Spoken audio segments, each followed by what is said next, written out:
Hello, and thank you for joining us virtually this morning. My name is Dr. Julie Watson. That's JulieWatson. I am the Chief Medical Officer at Integris Health. I'm joining you today with three of my counterparts and colleagues, Dr. Dale Bratzler, Chief COVID Officer at OU Health, Dr. Chad Smith, Chief Medical Officer at Mercy Hospital, and Dr. Kersey Winfrey, Chief Medical Officer at SSM St. Anthony.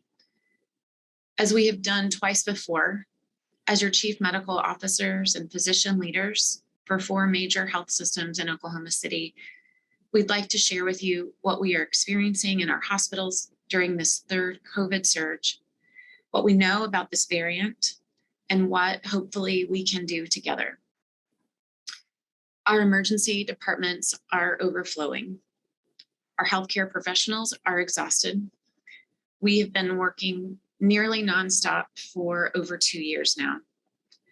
Omicron cases are rising faster than previous variants, and we are struggling to keep up. We have 0 ICU beds and no inpatient beds available in Oklahoma City.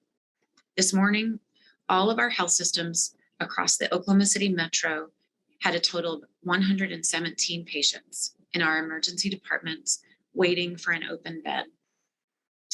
We are trying to adapt as best we can. And here's the hard truth. Despite our best efforts, we may not be able to provide care as we normally would. Between our 4 health systems, there are hundreds, and we estimate over 1,000 coworkers in quarantine or unable to come to work due to kids out of school and no available childcare. Just like our teachers and airline crews, we are experiencing staffing shortages that impact our everyday. This has nearly crippled our already limited staff. We are at times seeing more patients to one nurse or one doctor than we would have ever designed. We also have supply chain shortages. Some days we don't have syringes or saline or chest tube setups. But what this really means for us and for you is that we aren't able to care for patients the way we normally do. This is not the care we are trained to provide. And this time it feels and sometimes even looks like a war zone. Cases have risen so rapidly, we have to care for patients in hallways, sometimes closets. Patients have been waiting more than 24 hours for an ICU bed to open. We can't accept patients from rural hospitals whose patients need us. They need our doctors, our clinicians, and they can't come.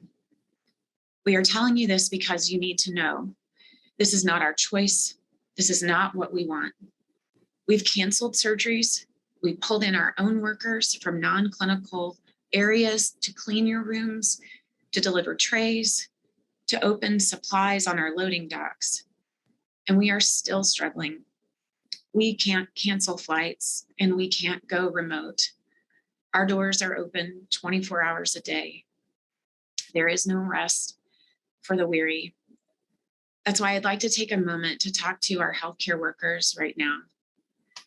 Please know that we see you and we are doing everything within our power to help you survive this nightmarish roller coaster. You've been asked to be heroes for too long. You're human beings who have shown superhuman strength, and we know you're battered and scarred. We know that violence against healthcare workers is on the rise, and you're facing challenges in your own lives, and you're still showing up to take care of patients and families every day, whether you are in the ER or a clinic or cleaning rooms or answering phones or keeping our systems running. You are the heart and soul of our organizations, and you are valued. Thank you. Oklahomans, what I will ask of you is this: please work with us until we are on the other side of this surge. Of course, we want you to get vaccinated and boosted because we know you'll recover more quickly and you likely won't require hospital care if you get COVID. And we want you to seek care if you need it, because that's what we are here for. But we also need your grace and patience while we struggle to provide the best possible care under near impossible circumstances until this surge is over. We will get through this. Let's treat each other kindly, despite all of the pressures that we all live with every day. Let us be kind to one another. We are wounded ourselves. I will turn it over to Dr. Dale Bratzler, the Chief COVID Officer at OU Health. Thank you, Julie, for those comments. I want to just make a few about the state of the pandemic in Oklahoma right now. I noted this morning that in the past week, Oklahoma has gone from 47th in the nation for number of new cases per day. As of yesterday, we were up to 13th in the nation. So the surge has clearly moved into Oklahoma, and I think we're a good week to 10 days behind the East Coast. So I do expect cases to continue to go up. I would point out that the health department just released numbers, and there were just under 4,000 cases reported today, but I caution you to be skeptical of the number that comes out on Tuesday, which often reflects some of the reduced testing that's happening on the weekends. So I'm not sure that today's number is reflective of what we will really see. Across the state, cases are way up. I was on a call with a colleague from a rural hospital yesterday that had spent time calling 5 hospitals in 5 different states, trying to find an ICU bed for a patient with kidney failure, and subsequently did not before the patient succumbed to the disease, who had COVID and kidney failure because of that. We have a population in Oklahoma that's at high risk of complications of this disease. So as Dr. Watson mentioned, we want you to be vaccinated, and if you're eligible for a booster, certainly do that, because that risk of complications and hospitalization go down clearly if you've done those things. But even though you've been fully vaccinated, some people are testing positive. The good news is that most of those people will do well from this disease. Remember that there are certain risk factors we know that put you at high risk of the complications of this disease.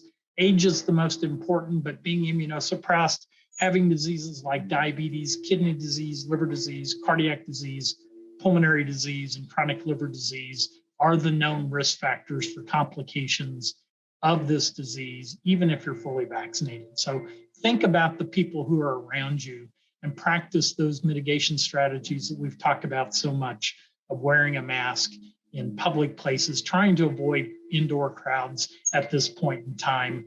And certainly, if somebody is positive or has symptoms, please stay home. Don't go into public and transmit the disease to others.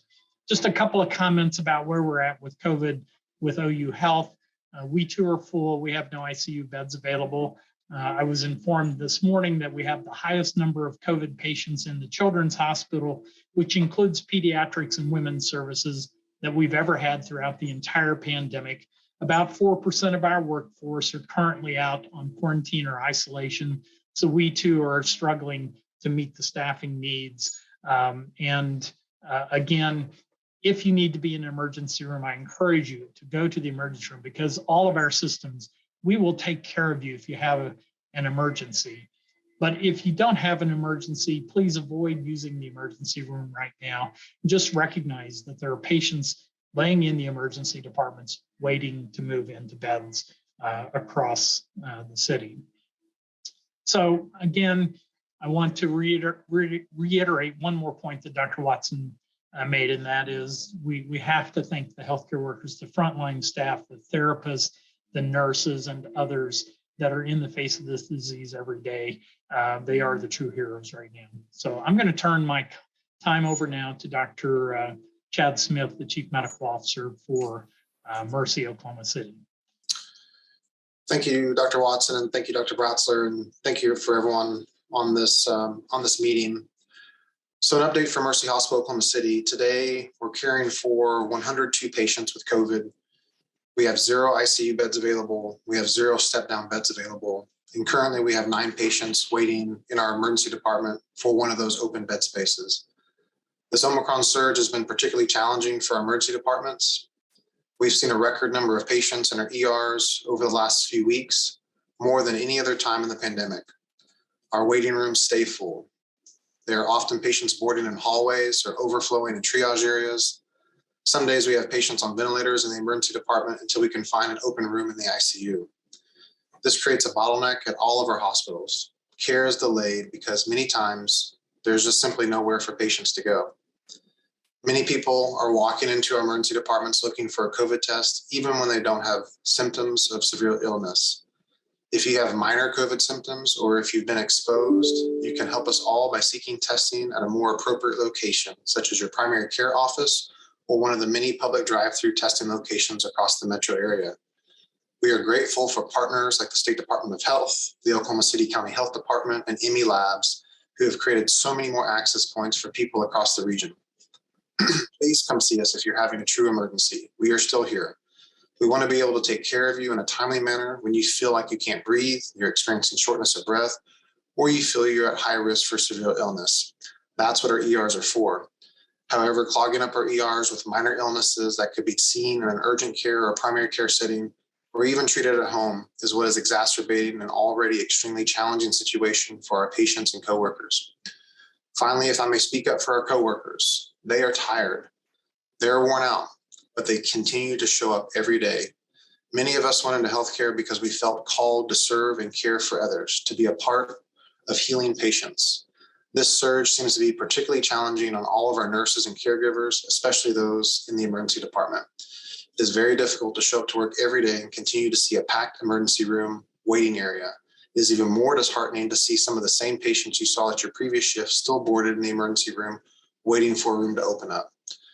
Coworkers are dealing with the same life stressors as everyone else is right now. Their kids are out of school, or they are managing virtual school, as well as potentially taking care of sick family members at home.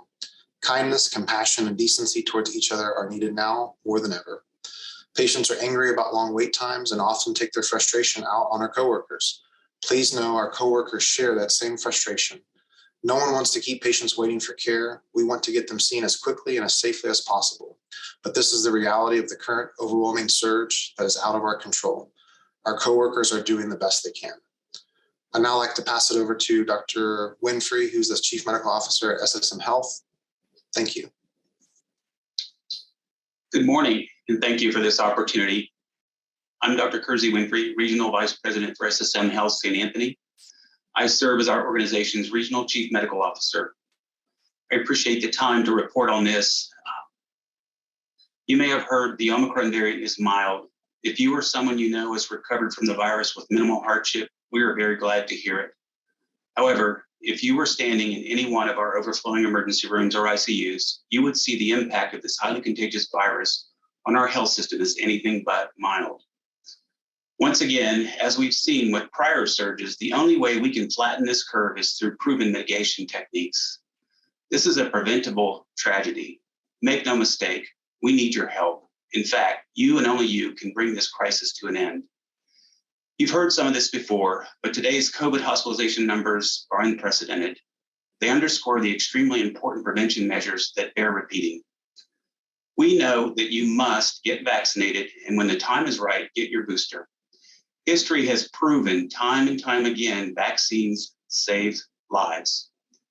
Wear a mask when outside your home or vehicle, regardless of vaccination status. Watch your distance, wash your hands. Ask for direction from your public or primary healthcare providers before going to the emergency rooms or urgent cares. They are busy taking care of people with extreme needs. They have numerous holds in the EDs. They're operating hospitals in our emergency rooms. We are sounding the alarm. As Dr. Bratzler described a few moments ago, the Omicron variant is aggressive and highly contagious. If you lead an organization, or even if you are making decisions for yourself and your family, now is the time to take action. Now is the time you can make a preventive difference for yourself, your families, your coworkers, and our precious frontline nurses, doctors, and health systems. Here's what we need you to do. Require masks in group settings. Postpone non-essential events and social gatherings until case numbers have been down for at least 2 weeks. If possible, work from home. If that's not feasible, try to make as much communication as possible virtual, avoiding in-person meetings and break room gatherings. We have wonderful technology at our disposal. Let us use it. This one is important. If you feel sick or have been exposed to someone known or suspected to have COVID, stay home and get a test. Testing, thanks to public and private partnerships like the Oklahoma State Health Department and ME Labs, are now widely available. My colleagues here today have emphasized that working in the prolonged crisis state of the COVID-19 pandemic brings resource challenges that sometimes feel insurmountable, especially when it comes to human resources like our caregivers and support staff. It's challenging for Oklahomans from all walks of life, and we thank everyone who has done their part anyway to keep our communities safe. To those who have gotten vaccinated, worn masks, followed CDC guidelines, and made personal sacrifices, we see you and appreciate you. Make no mistake, while you may feel that Omicron variants are mild and dismissible, now is the time to realize that you couldn't be further from the truth. We are here today to sound an alarm. It is spreading rapidly, making many people with chronic illnesses sicker and disrupting our communities as well as our healthcare workforce, with infections among our employees and their families. Thank you. Now we look forward to hearing your questions. So thank you, Dr. Winfrey. Thank you, Dr. Smith and Dr. Bratzler. We hope that you walk away from this press conference with a better understanding of what we are experiencing, what is happening within our hospital walls, within healthcare, and frankly, what we can do together to survive this surge. I'd like to open it up now for questions. Hi, Andy Weber with KOCO5 here. A quick question for you, for any of the physicians. With the seriousness of what we're seeing at our hospitals, at what point, like other states, do we bring in, or have you considered bringing in, asking for National Guard? So I'm happy to speak to that, and then we'll open it up to my colleagues.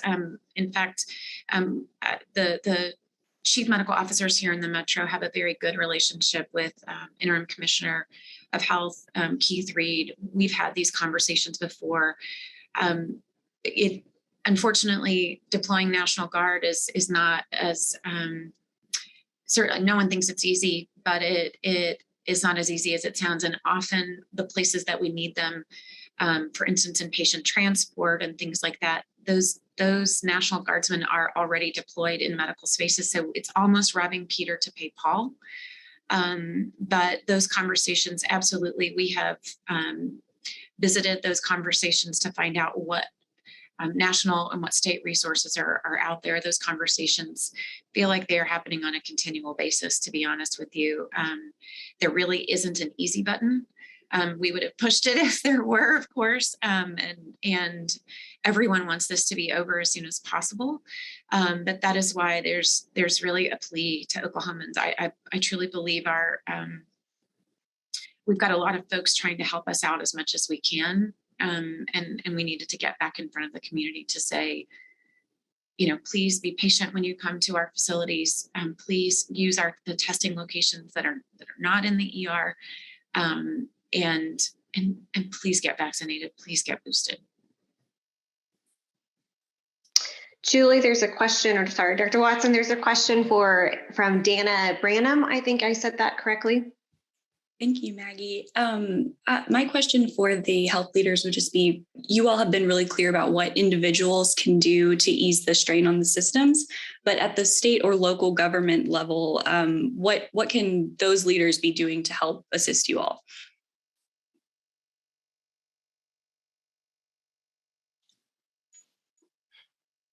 Would one of my colleagues like to answer first? Well, I'll start. I mean, I think we have highlighted the things that need to happen.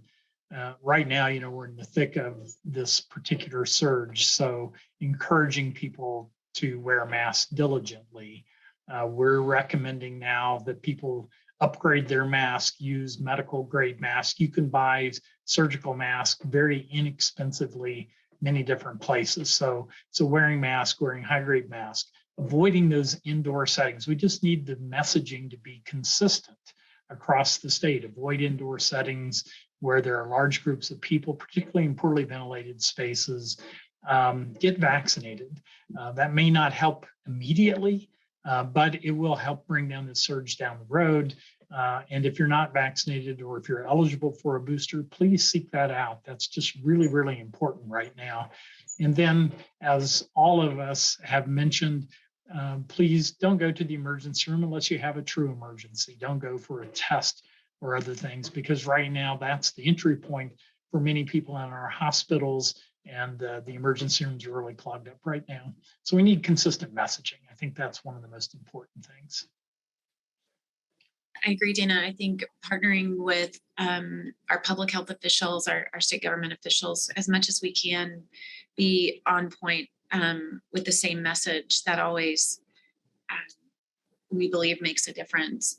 We have consistently, asked our state public health officials for help with monoclonals. We know that really there's one remaining monoclonal that is the most effective against Omicron.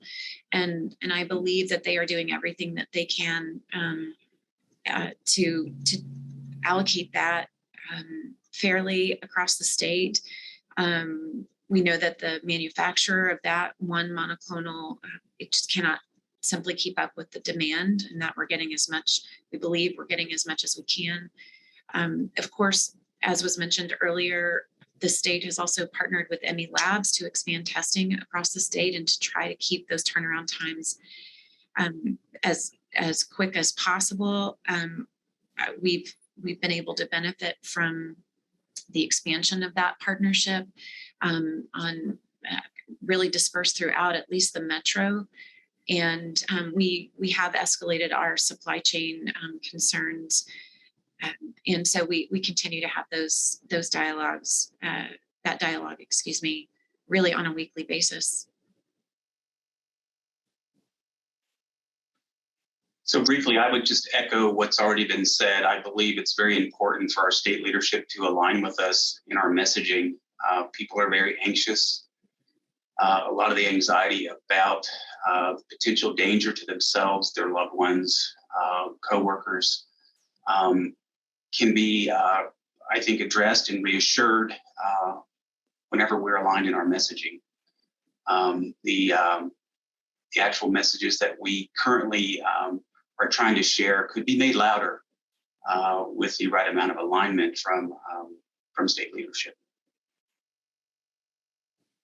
Thank you. And I have just one other question, if that's all right. I know in the open letter that you all shared last night, you said that soon, if you get in a car wreck or have a stroke, that the help that you need might not be available to you at some point in the future. And so how far away are we from that point? I would answer that by how hard to determine specifically. I think to some degree, all of us are challenged with that right now, meaning we all keep track of requests for transfers to our facilities from our rural communities, even from outside of the state, and frankly, from within the metro area. And what we're seeing is that on a periodic basis, and unfortunately it's more frequently than not, we're not able to accept a number of transfers because we just don't have the capacity to see those extra patients. So to some degree, that's already occurring. When that gets to a point of it's always that way, I think that's going to be hard to determine, and it'll frankly be one of those situations we'll realize it when we're in there.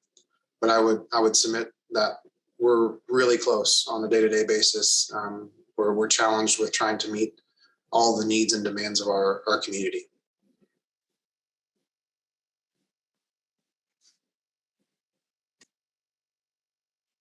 If there's nothing to add to that, there's another question from Reese Gorman. Hi, yeah, thank you all so much for hosting this and for putting this on. My first question is just, obviously we've seen some bills passed in last session that hinder the mitigation efforts that universities, schools, municipalities can put on to hinder COVID-19 and hinder the spread of it. How much of that has that hurt the mitigation process of COVID-19 and kind of help lead to where we are now with cases rising and all that?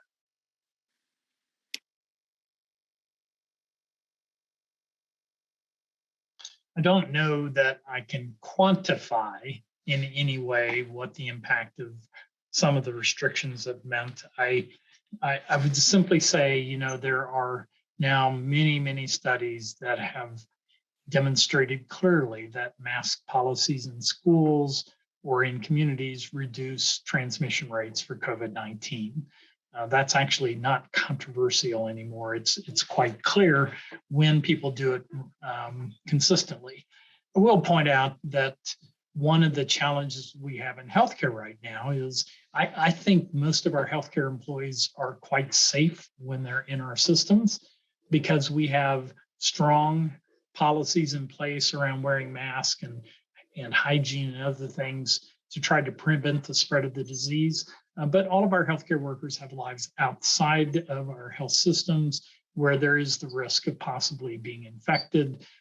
We know in our schools, certainly what we found here in the Health Sciences Center is that I don't think we actually protect our students by sending them home because I think they're safer here on our campus where we have very strict policies around mitigation strategies like wearing masks that keep them from getting infected. But again, we can't control what anybody does outside of our institutions. And if you go out into public places, if you're around other people, you increase the risk that you could get infected. So that's part of the big challenge right now. You have to be consistent about these practices of wearing masks, doing hand hygiene, you know, trying to avoid crowds of other people. Dr. Bratzler's point, I'd say that Omicron has been a test for us, a true test in what we've learned from the past. And I just regret to say that we're not really doing very well in that test, and because of all the inconsistencies and how we message about what we know works. Yeah, I'm gonna chime in and answer a little bit of Reese's questions too. This is Cameron Mantor. I'm the CMO for OU Health and also the physician executive for Children's Hospital. I think your question is great. What I can tell you is that what we're seeing today over the past 2 weeks is so different than we've seen over the past 2 years from a children's perspective in what's happening. Dale mentioned this morning that our numbers of children are 42 COVID patients in the Children's Hospital. That's 2 to 3 times higher than we've ever seen.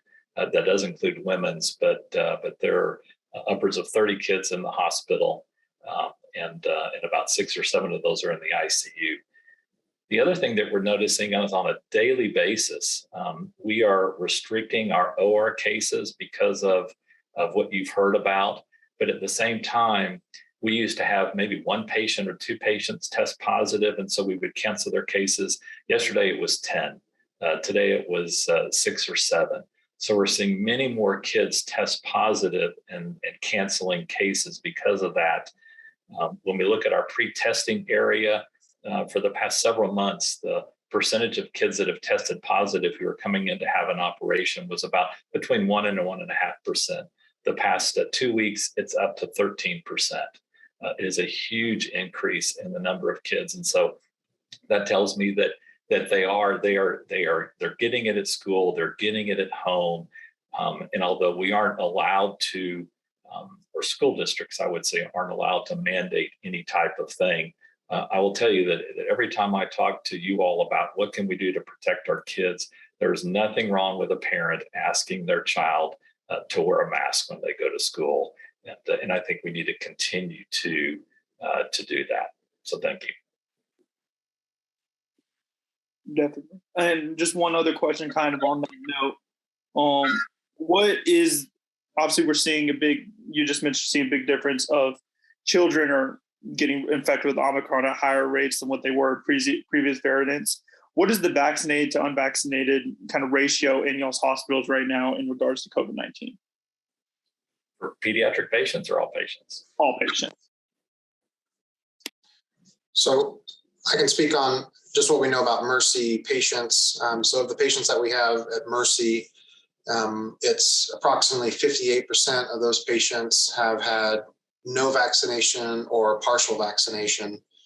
And then we're seeing an additional 25-ish to 28% of patients that have received just the primary booster, whereas only 7% of our inpatient population has had the primary series and the booster, which is fairly consistent with the latest information from the literature that says that those that have been vaccinated with the primary series and have had their booster, the efficacy against Omicron is roughly 88%.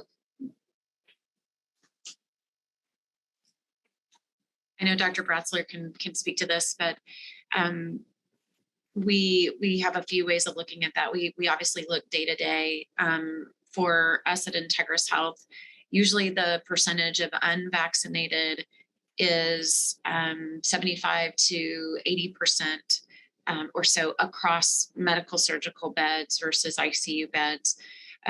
What we're seeing is, I believe it's something about 15% of patients in our ICUs right now with COVID are vaccinated. And what can be hard to tease out is that when you take all comers, med surg, and ICU, we're admitting patients for other reasons who are incidentally testing positive for COVID. So they're not really coming in for COVID care, but they certainly require the resources and have to go to the same type of isolation units as patients who are actually there to be treated for their COVID symptoms or COVID illness. And so the numbers are difficult to tease out. And I think that's important for the community to understand. It's easy we've all lived with the colossal misinformation that is out there, particularly on social media. And this is ripe for that. And I'd like the community to hear us when we say, if you're saying, well, 25 or 30 patients in the, percent of patients in the hospital are vaccinated, so vaccines don't work. That's not the case. Some of those patients are incidentally testing positive.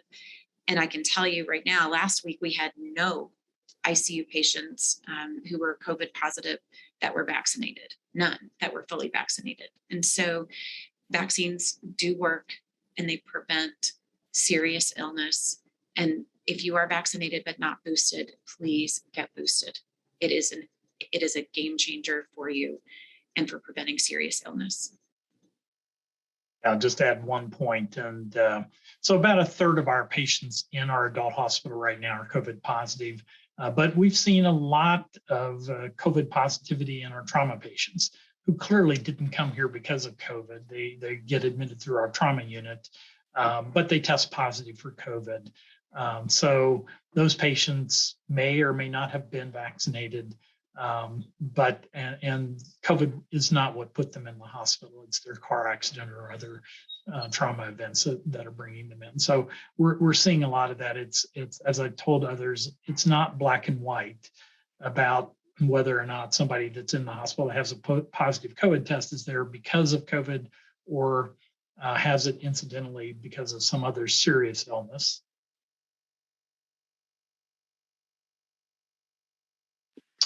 I'm going to pass it on to, it looks like, is it Trey Savage had a question? Yes, thank you so much. Trace, actually, but no big deal. We're hearing about essentially an emergency situation in the emergency rooms in Oklahoma City. And from my understanding, a legal standpoint, an actual declaration of emergency, either by the state or by the city, would not only trigger some flexibility on some of the things Mr. Gorman was talking about, but also would, maybe re-implement some of the things that the state public health officials had planned for and had the ability to do, a year or more ago when that happened. Is anybody on any of the hospital systems here, is anybody asking specifically for either a municipal or state declaration of emergency?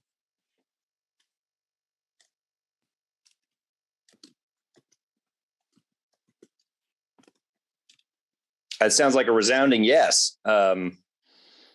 Trace, I would say that so when our schedules allow, we have a weekly standing call with Interim Commissioner Keith Reed, and that is something that we've begun to raise in the last week or so. Obviously, we all want to understand clearly what declaring the state of emergency would change, would afford us, would give us access to that we don't have now. So what I would say to that is that those conversations are being resurrected. Again, we're kind of in the frying pan and certainly trying to fight the fire while we're trying to figure out what kind of policies we could all use. So I would say that conversation is being resurrected to see if that lever were pulled, going to help us here get through what we believe is likely a couple of more weeks of cases increasing, hopefully a little less.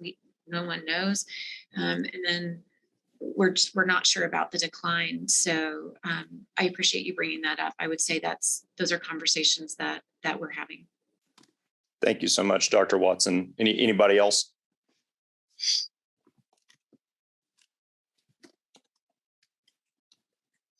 I'll go ahead and move on. Casey McClung, you had a question?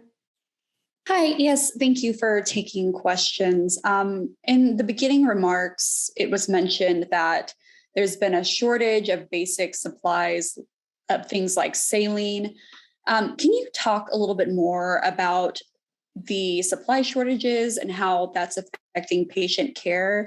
And also, has this been an issue for hospitals before during the pandemic? So I can start, and then I certainly will turn it over to my colleagues.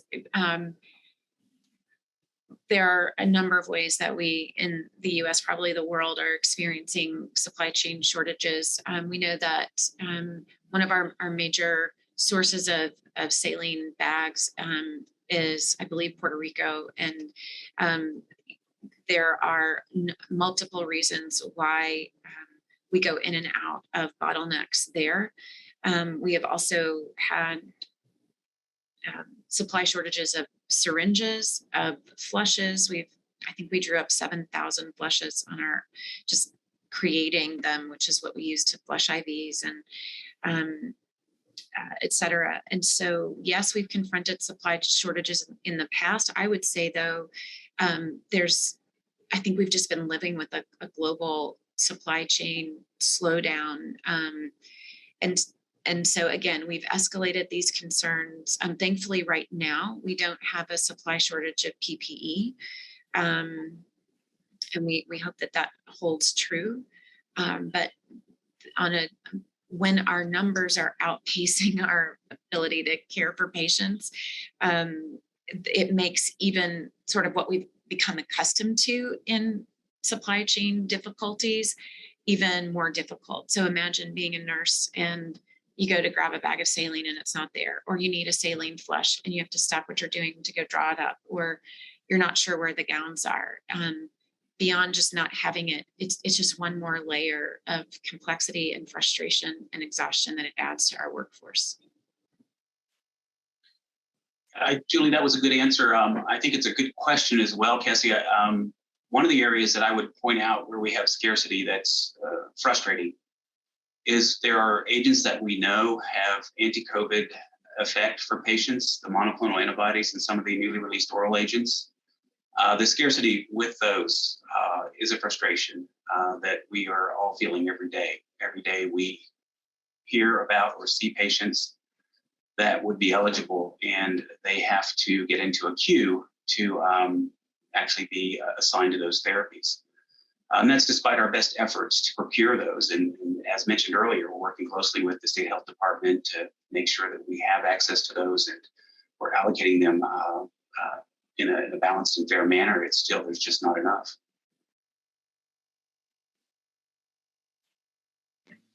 For sake of time, I'm going to turn it over for one last question. Corey Jones, you had a question? Yes, thank you. I appreciate it. I'm with the Tulsa World in Tulsa, so my question's a little bit more geared that way. But hearing Dr. Bratzler discuss how a rural physician had been on a phone with 5 different hospitals in 5 different states trying to find a transfer, I'm curious, are any of the Oklahoma City hospitals sending patients toward Tulsa, or is Tulsa every bit as full as you all are, and any transfers might be going out of state? I'm just curious what you all might know about that. So I know this particular physician did call Tulsa, all the hospitals, and couldn't find a bed for the patient across Oklahoma and went to other states looking for a bed. I just think that's becoming increasingly common. I was on a call earlier today with a municipality where they're having the same problem, finding places to send the patients for services that they just simply don't provide in their community. Things like dialysis, things like advanced ventilator techniques and other things that often happen for the COVID patients, or other complications that occur because of the disease. So Tulsa isn't immune for this by any means, Corey. And I think, I suspect that if you talk to most of the hospitals in Tulsa, they too are very, very short of beds right now. Corey, Go ahead. I can answer for Integris Health. We, because we do have hospitals in Miami and Grove and Enid, daily we evaluate, is it possible to move patients that are holding in our ERs to those facilities? There really is no ICU margin whatsoever anywhere that I'm aware of. And dialysis absolutely is a regional crisis right now. It is horrifying, actually, the number of patients that are in desperate need. And we frankly, we may be able to get machines. That doesn't mean that we have the staff that know how to run them. And our alternative requires an ICU level of care if we don't have dialysis machines. So yes, it is dire. It is dire across the state. But I believe we all do everything we can to move patients wherever there is an open bed and the right care team to get them there. Yeah, and I would just make the extra point that the vast majority of us, if not all of us, have transfer centers, and the mission of those transfer centers is not to just simply say, no, we don't have the bed space. And oftentimes we're working with these outside facilities, trying to help them and provide a resource for them to identify other places where they might have room to accept a patient, even if it means transferring that patient out of state. So it's definitely a service-oriented process when it comes to requesting a transfer and trying to find a transfer destination for any patient. And it's challenging, reaching into parts of southern Kansas, western Arkansas, northern Texas. All of those places are dealing with an equal amount of struggle when it comes to bed capacity. Thank you. Thank you. That's all the time that we have for now. I want to thank all of you for joining us today and for helping us to share this message with our communities.